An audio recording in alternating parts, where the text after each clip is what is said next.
nek ono bis nyerempet, terus supire diantemi, bisa diobong, itu biasanya dia disebut hukum apa? Hukum apa? Hukum rimba. Hukum rimba. Main hakim sendiri.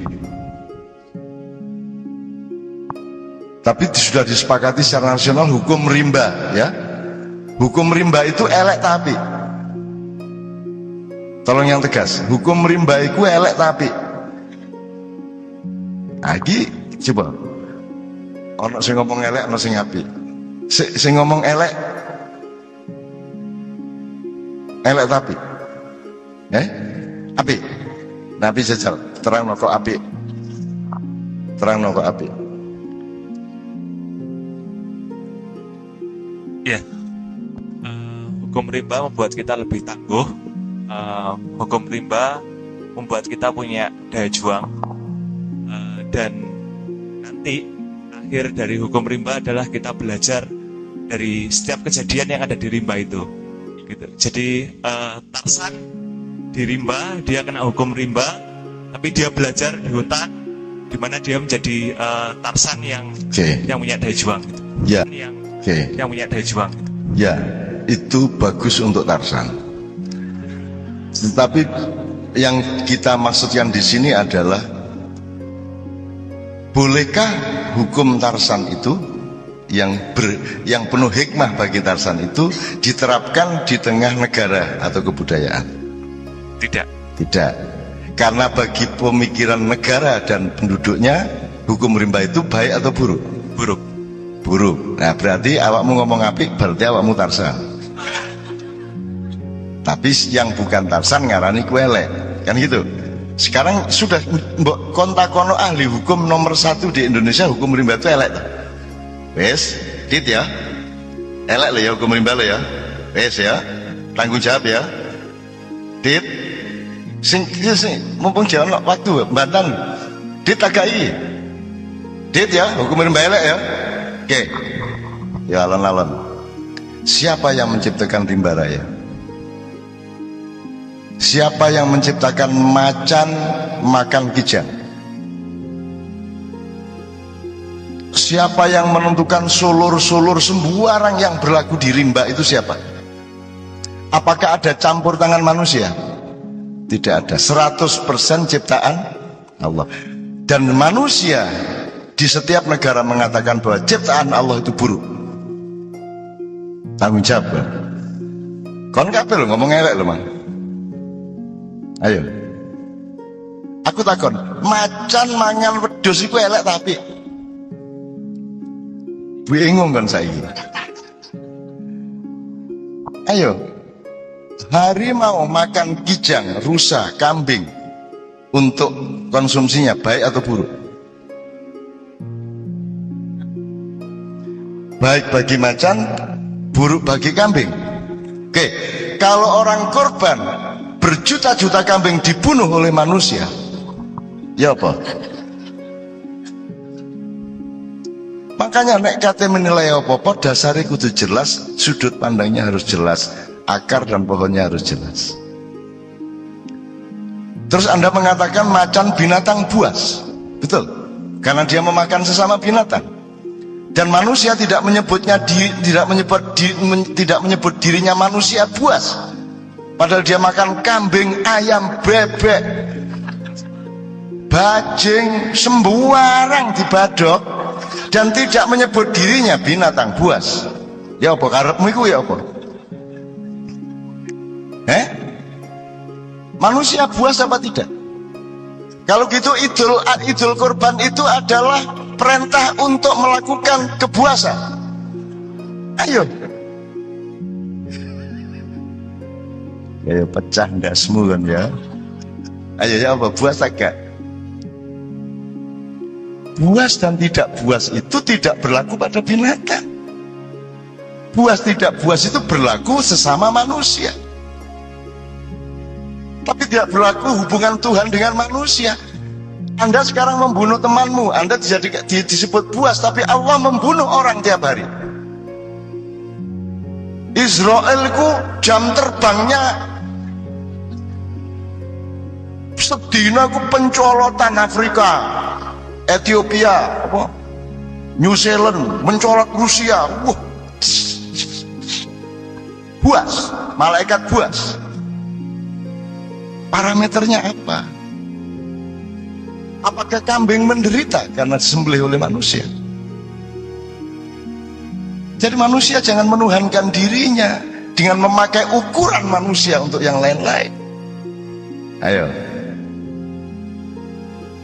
Siapa sing cek ngarani macan itu buas? Macan adalah binatang, kalau dari sudut saya, binatang yang paling sengsara. Enak kambing, enak marmut. Lu enak meneh tikus. Ya toh, nek koyok wedhus kan mangan godhong iso, ya toh, suket iso, ya toh, sing paling enak tikus. Handphone ya dipangan. Lah enak, kain ya dipangan. Sopo yang ndek ngarepe dikerakoti nek tikus iku enak iku. Iku binatang yang paling mendapat kemurahan dari Allah. Opo iso dipangan dan enak kanggone dhek. Coba. Dan yang paling sial dan yang paling bertorikoh di dalam kehidupannya adalah yang Anda menyebutnya binatang buas. Macan, harimau, hyena, apalagi singa ditakdirkan oleh Allah hanya bisa makan daging, sehingga dia harus berburu binatang lain untuk dimakan. Betul enggak? Dan nanti ketika dia mulai berusia tua, larinya sudah tidak kencang lagi, dia bisa gagal untuk mendapatkan binatang untuk diburu karena dia kalah larinya. Sehingga rata-rata macan dan singa itu mati ngenes, mati nelongso karena kelaparan. Kenapa manusia bangga kalau disebut dirinya macan? Karena dia tidak faham macan. Dan macan itu kudu guyu karo muring-muring. Aku diidolakan gak ero nasibku arek-arek. Ayo kita kembalikan ke buas tadi. Apakah Allah melahirkan dan mematikan manusia itu kebuasan? Bukan. Jadi buas tidak buas ada wilayahnya, ada konteksnya, ya duru ala ilatihi. Jelas ya? Jadi sekarang coba cari bahasa Indonesia idiom-idiom yang melanggar tadi. Kok dibilang hukum rimba itu jelek? Bedanya apa macan nyatek wedhus karo menungso kurban? Bedanya mek siji nganggo dibelah, sijine nganggo dicakot ngono to. Lah terus karepmu ya apa? Macane kok sangoni bendo ngono ta? Kok podo hakikate mateni. Dan masa Anda tidak belajar kepada Idul Adha sebentar lagi nih? Itu kan kemuliaan bagi kambing. Dan kemuliaan bagi Anda juga. Dan itu bukan pembunuhan, bukan kebuasan, bukan sadisme, bukan kekejaman. Asal pada tempatnya. Jadi perbuatan yang sama bernilai bisa terbalik meskipun perbuatannya sama, kalau konteksnya berbeda, niatnya berbeda, urusannya berbeda. Saya sudah pernah memberi contoh. Kalau dulu Doli masih ada, kon gaya video ndek kono. Sing dilakoni ndek Doli ndek kamar iku karo sing kok lakoni ndek kamarmu dhewe kok video dhewe lak padha sih. Pekunggung. Padha ta gak? Padha to. Sing ngono iku lah. Ya, lak padha sih. Nek kon gak memberi informasi di video itu, bagaimana orang bisa membedakan yang mana yang halal, yang mana yang haram? Kan sama wujudnya, gambarnya lo podo. Maka jangan mudah mengharam-haramkan sesuatu, karena hakikat keharaman itu tidak kelihatan. Betul enggak? Lo begini gambarnya lo podo, saya situ suami istri, saya situ ndek Doli. Gambarnya podo persis. Nah, jadi kejam apa tidak, hukum rimba apa tidak. Sekarang coba saya kasih terminologi yang lain. Anda ngerti organisasi? Organisasi itu apa? Organisasi itu upaya penataan bersama. Kira-kira gitu ya. Pengelolaan bersama sesuatu hal. Ada organisasi yang wilayahnya sosial budaya, ormas. Ada yang wilayahnya politik dan pemerintahan, parpol, ya. Ada yang urusannya adalah spiritualitas, misalnya kelompok thariqat. Kalau makyah kan bukan organisasi. Iki mek wong gendeng ganti penggawean kepedhuk sakulan pisan. Ngono ta? Dan gak ono identitase. Sing dicekel gak ono ketuane. Nek diadili gak jelas apa sing diadili. Jadi bukan organisasi. Jadi organisasi itu ngerti bedanya dengan organisme. Kalau organisme contohnya ada yang ngerti contoh organisme. Sawah misalnya. Di sawah itu kenapa ada hama misalnya? Coba jawab. Kenapa ada hama? Kenapa ada hama? Karena ada padi. Ya, bener. Nek ono sing di sawah iku kon sing hama. Enggak, maksudnya ada putaran yang namanya metabolisme atau ekosistem. Iki mangan iki, iki mangan iki, iki mangan iki. Itu bukan kekejaman. Ya toh, ono kodok nyatek lamuk. Buas. Jok ngono takon niku. Itu Allah mengatur yang namanya ekosistem. Sunnah. Ya toh? Ono banjir, ono banyu, geruduk. Tsunami, bencana alam. Lu kok bencana alam kok bencana? Lu iku mek banyu taat nang Gusti Allah. Lah ya apa? Wong mari rene balik terus nyiprat. Lah ngono tok ta? Cuman banyune gede ngono tok. Terus kene bencana tsunami terus nangis sak dunya ngono iku. Padahal iku peristiwa sret ngono tok. Jadi siapa yang menyebut tsunami itu bencana? Ialah manusia yang punya kepentingan, berbenturan kepentingannya itu dengan hadirnya air itu. Tapi apakah air itu sendiri bencana? Tidak. Nah jadi saiki nek awakmu ngomong bencana, ngomong apa, semua idiom-idiom itu difikirkan kembali hakikinya. Apa sebabnya ada hama? Sebenarnya karena ada pupuk dulunya. Pupuk itu membunuh salah satu petugasnya Allah.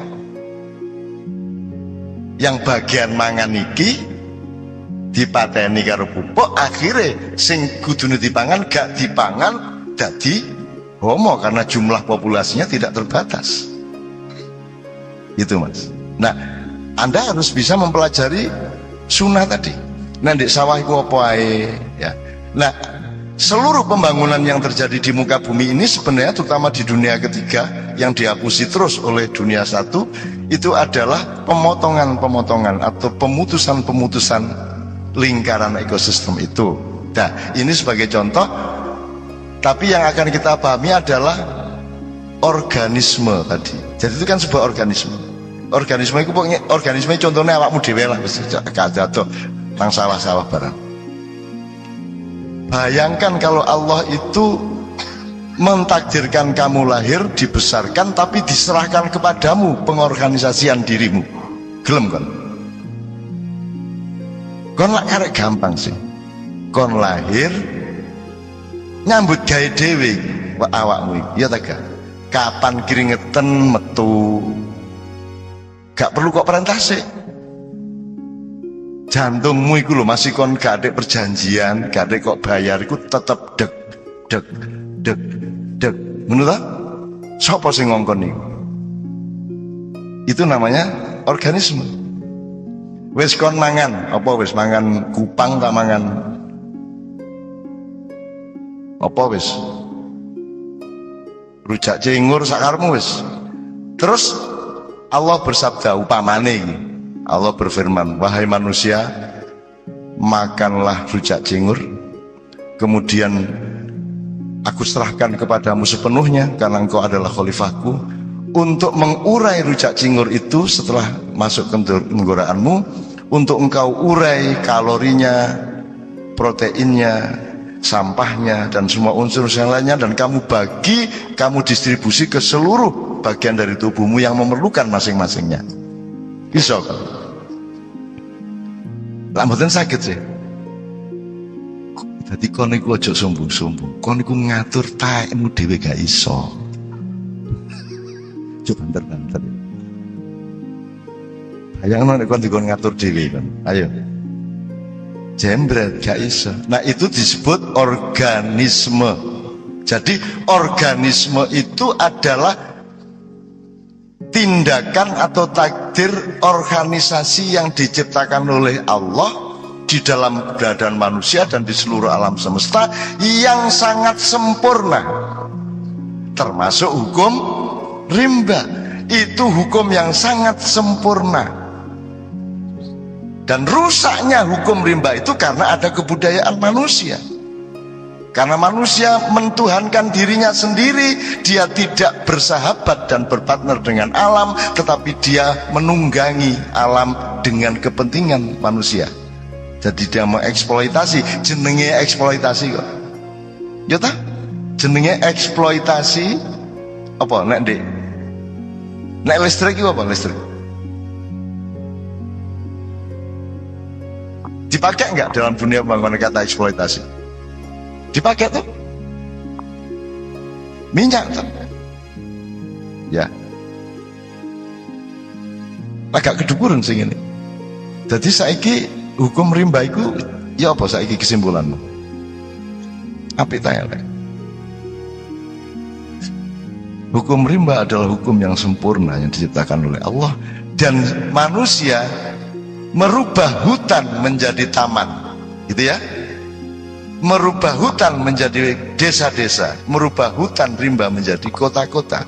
Nah, di dalam membangun desa dan kota dan taman-taman, manusia belajar kepada Tuhan, yaitu mempelajari organisme itu supaya dia bisa mengorganisasikan hutan rimba bisa menjadi taman. Dan yang terjadi adalah sebenarnya mereka tidak setia kepada hukum rimba. Mereka banyak melanggar, sehingga terjadi kekeringan bumi. Saiki bumi nek didelok tekan ndukur iku wis butak nemen. 40 tahun yang lalu jek mek belong. Ngerti belong rek? Belong iku kena di pedal-pedal ya. Nek pedal ku rambutnya tok, tapi nek belong iku sak kulite kena gak iso cukul meneh, terus akhirnya nek ono srengenge memantul. Iku belong jenenge. Andek lore omah kian jenenge mat belong. Jadi teman-teman sekalian, saya tanya, Ma'iyah ini organisasi apa organisme? Tentu saja bukan organisme 100%, tapi juga pasti bukan organisasi. Seandainya Ma'iyah ini organisasi, bisa Anda bertahan setiap bulan sampai jam 3 pagi? Gak iso. Begitu Anda berorganisasi, kemudian yang hadir adalah kepentingan kelompok itu, kemudian Anda membayangkan ini, merencanakan itu, akhirnya bertengkar sendiri antara kelompok Ahwa dengan kelompok ADART.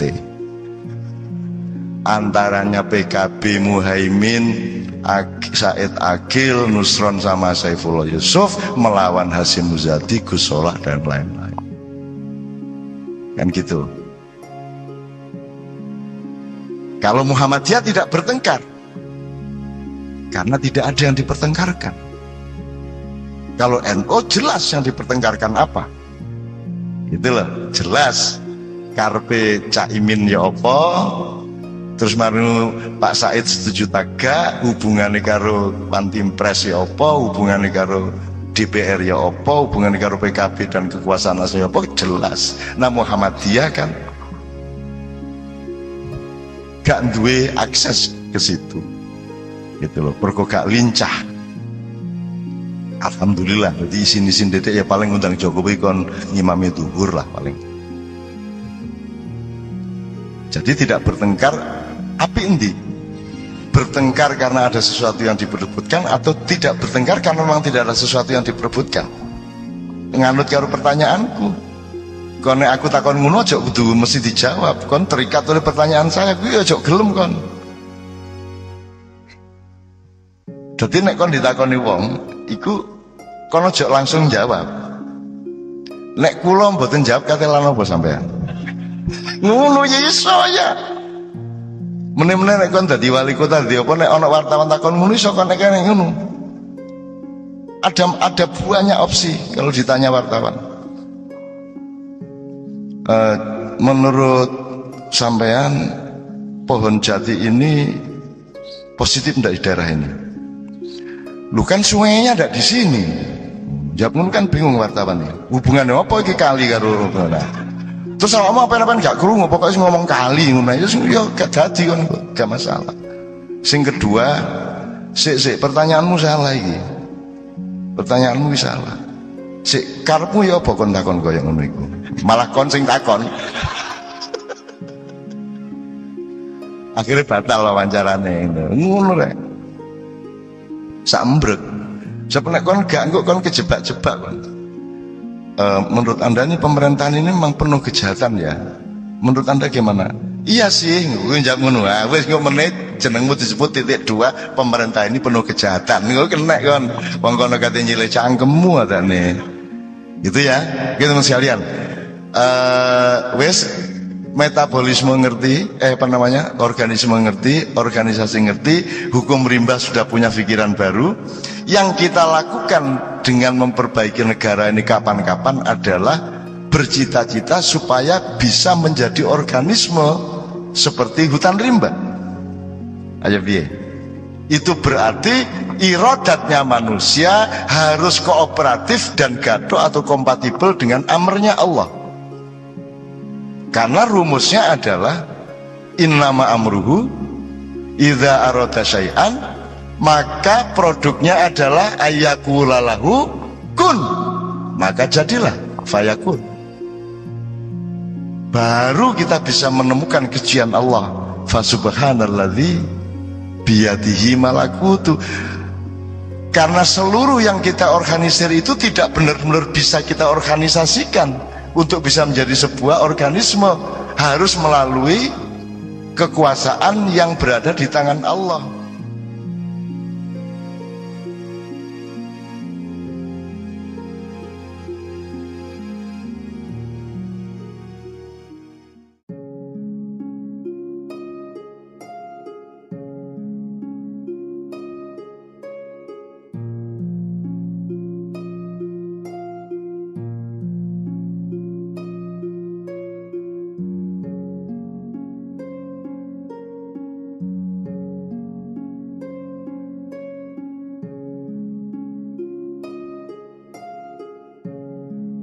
Assalamualaikum warahmatullahi wabarakatuh. Mengutip dari tulisan Mbah Nun, Hukum Rimba. Tema kali ini adalah binatang dalam Al-Quran, posisi dan fungsinya. Ternyata majelis ilmu tentang hewan sangat menarik bagi ribuan komunitas yang hadir, yang tidak kebagian tempat berkerumun di jalanan menatap layar, yang tak bisa menatap layar asal duduk di pinggir pagar atau di bawah pohon, yang penting bisa mendengar dan menyimak. Banyak yang sengaja memilih tempat jagongan di warung-warung, tertawa-tertawa sendiri sambil nyeruput kopi dan merokok meskipun membunuhmu. Yang paling rajin dan duluan datang adalah keluarga-keluarga, bawa botol sendiri, siap tikar, bersama istri dan anak-anaknya, termasuk yang bayi. Tidak sedikit juga yang pulang kerja, datang untuk menggelar tikar dan tidur. Hadir saja sudah cukup. Ketika tidur, jantungnya tetap berdetak, darahnya tetap mengalir, nafasnya tetap keluar masuk. Sejumlah alat pendengar jasmani dan rohaninya tetap bekerja.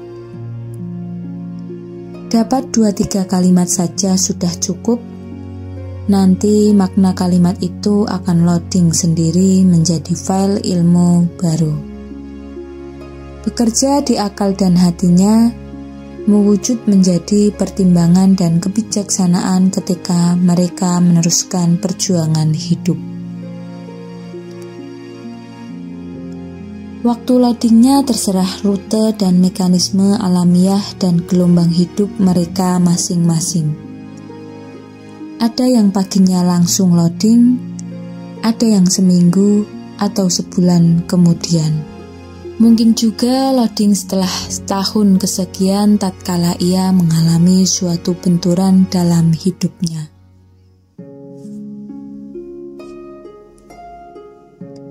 Orang-orang ini bukan kelompok, bukan korporasi, bukan golongan. Mereka berkumpul bukan untuk rapat program, rundingan proyek, atau persiapan tahun yang akan datang. Mereka macam-macam, ada yang Muslim, ada yang tidak, ada yang Muhammadiyah, ada yang NU. Prinsip majelis ilmu ma'iyah mereka adalah dengan sinau bareng. Maka yang Muhammadiyah menjadi lebih Muhammadiyah, yang NU menjadi lebih Nahdlatul Ulama, yang Ahlu Sunnah menjadi lebih Ahlu Sunnah, yang manusia menjadi lebih sungguh-sungguh manusia, yang butuh dimanusiakan sehingga selalu setia memanusiakan sesama manusia. Majelis ilmu ma'iyah bisa dihadiri 3.000 orang, 30.000 orang, bisa juga hanya 50 orang, atau bahkan bisa 10 orang saja. Tidak ada pengaruhnya secara substansi. Hidup bukan jumlah, hidup adalah keteguhan iman, kesungguhan perjuangan, dan abadinya kesetiaan. Ma'iyah yang sudah berlangsung 24 tahun tiap bulan ini adalah ruang pembelajaran tanpa dinding, tanpa syarat, atau latar belakang. Setiap yang hadir boleh meninggalkan majelis kapan saja, meskipun itu tidak pernah terjadi, karena selalu duduk tertib dan khusyuk menyimak bahagia 6-8 jam hingga menjelang subuh. Yang belum datang boleh masuk kapan saja, yang belum datang boleh masuk kapan saja. Ma'iyah boleh ada dan boleh tidak ada. Ada ma'iyah Tuhan, tidak laba. Tidak ada ma'iyah Tuhan, tidak rugi. Ma'iyahan di mana-mana di berbagai titik di Nusantara, dengan atau tanpa saya. Tidak ada panitia resminya, tidak ada anggaran biaya, tidak ada anggaran biaya resmi, tidak ada tim keamanan, tidak ada sponsor. Semua yang datang bersedekah untuk saling silang kebersamaan. Mereka belajar mempraktikkan hukum rimba, mempelajari organisme karya Allah untuk menata organisasi kebersamaan mereka. Hukum rimba adalah contoh organisme ciptaan Tuhan, sehingga pasti baik dan sempurna. Yang tidak baik adalah kalau manusia berlaku seperti komponen-komponen rimba. Manusia bertindak seperti harimau memakan kijang. Manusia tidak berpikir dan pasif seperti pepohonan yang bergantung penuh pada kehendak Tuhan. Manusia mau diinjak-injak seperti tanah. Hukum rimbanya manusia bukan hukum rimbanya pepohonan dan hewan. Organisasi sosial manusia bukan organisme alam, meskipun di dalam zat dan wujud manusia terkandung komponen alam. Kalau manusia memaki sesama manusia, jangan lantas menyimpulkan itu buruk. Yang buruk adalah manusia yang berlaku seperti hewan. Dasar rakyat cacing, kluget-kluget, glelar-gleler. Jangan pikir cacing itu lemah. Yang lemah adalah ketika manusia mencacing dalam pengelolaan sosial kehidupan dengan sesama manusia.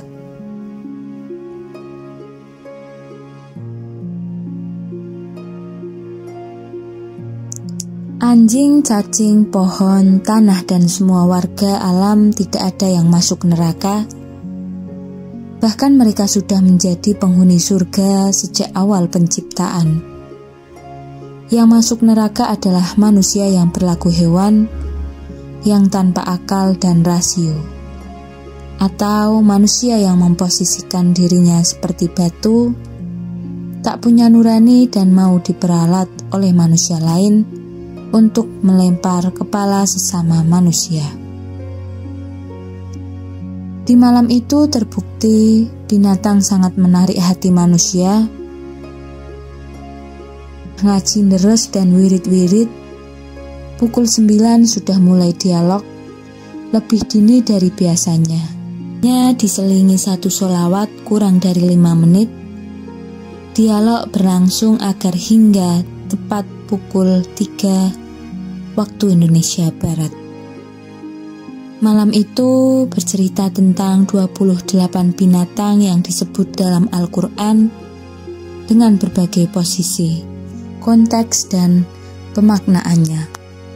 Misalnya, bagaimana untuk melacak pembunuh di suatu kalangan masyarakat Yahudi, Allah memberi jalan keluar dengan menyuruh mencari sapi untuk disembelih. Ini metode penyidikan yang tidak masuk akal, tetapi kemudian mampu membuktikan siapa pembunuhnya.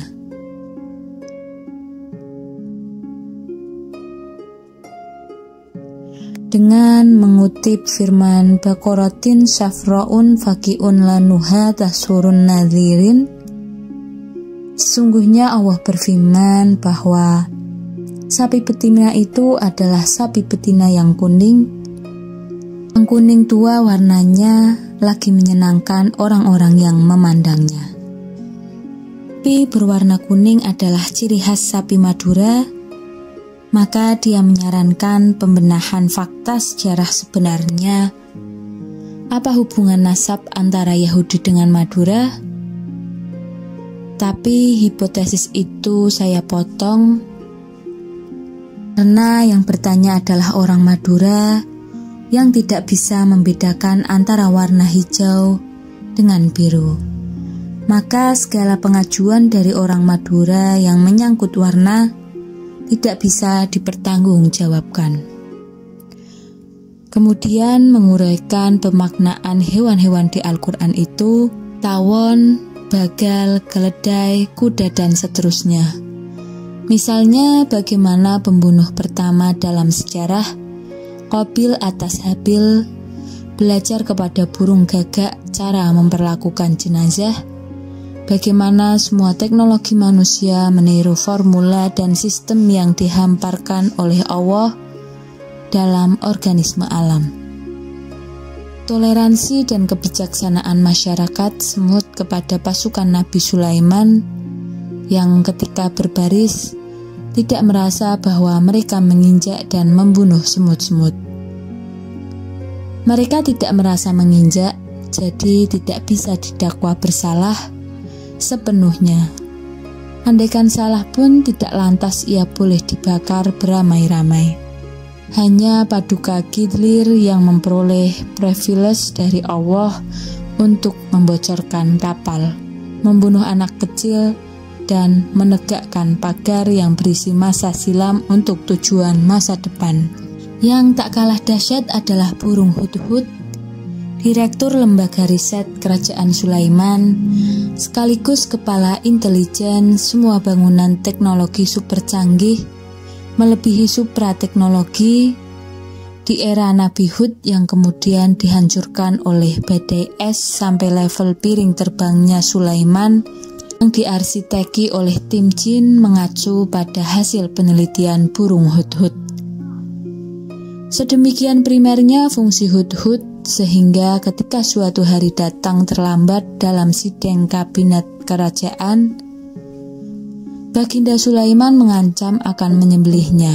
Untung Pak Hudhud segera datang dan membawa berita A1 tentang negeri Saba dan Ratu Bulqis, yang sekarang diasumsikan itu ada di Gunung Dieng, Wonosobo, Jawa Tengah. Ditambah perkiraan bahwa Candi Borobudur adalah peninggalan Sulaiman karena wilayah-wilayah di sekitar itu bernama Sleman, Salam, Salaman. Nama yang pakaian diduga ciri khas Jawa sebagaimana Sugiman, Suparman, atau Sudarman. Tetapi kehebatan jin yang sang Ifrit hanya mampu memindahkan istana Ratu Bulqis dan tiba di istana Sulaiman sebelum Baginda berdiri. Tetap kalah oleh kezuhudan makhluk manusia Asif bin Barkhiyah yang sebelum Baginda Sulaiman selesai berkedip, istana sudah teronggok di hadapannya. Begitu asyiknya dialog pembelajaran tentang tadabbur pemaknaan binatang-binatang dalam Al-Quran, sehingga ketika ayat, tetapi mereka cenderung kepada dunia dan menurutkan bahwa nafsunya yang rendah, maka perumpamaannya seperti anjing jika kamu menghalaunya, diulurkannya lidahnya, dan jika kamu membiarkannya, dia mengulurkan lidahnya juga. Salah satu konsekuensi penerapan hukum rimba adalah diskriminasi. Wassalamualaikum warahmatullahi wabarakatuh.